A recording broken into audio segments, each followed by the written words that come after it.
Okay, so guys, ganito ako gumawa ng ginger tea.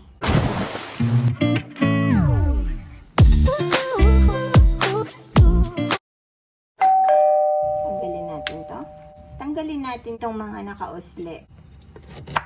Padaliin natin yung trabaho natin. Tanggalin natin yung mga makakasagabal sa pagbabalat. So, ayan guys, nabalatan ko na. Ayan o, wala na siya ng mga nakausli-usli na mga kamay, di ba? Madali siyang balatan. Pero kung malaki naman yung natanggal mong nakausli na ganon, pwede pa naman balatan yun natin, sama natin sa pakulo. Marami kaming nag-ginger tea, so ganito karami yung niluluto ko. Araw-araw. 24 hours ko lang to ginagamit. Tapos nagpapalitan ko na siya ulit. Yan, kumukulo na yung tubig. Pag kumulo, tsaka ko siya nilalagay. Tapos, tayo ko ng 5 minutes. Tsaka ko na siya gagamitin. Hugasan mo na ang lemon bago hiwain. Ganito ako mag-slice. So, ayan guys, gumamit na ako ng isang malaki at isang maliit na ganito. Kasi pagka naman dalawang malaki, masyadong maasim. Depende sa inyo. Tapos, lalagyan ko na nitong kumukulo na ginger.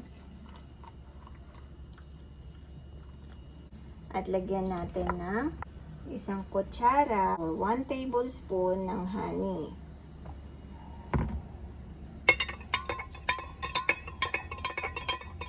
Huwag nyong isasama to dito sa loob.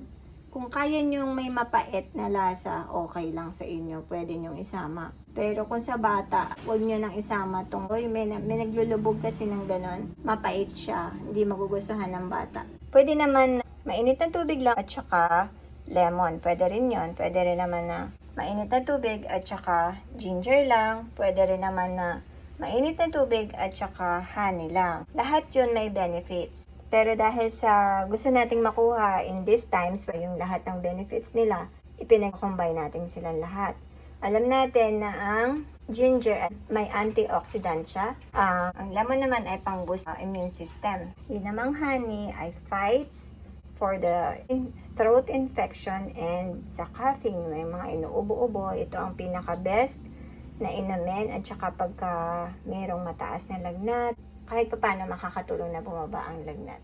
So, ayan guys, ganun lang kasimple gumawa ng ginger tea with lemon and honey.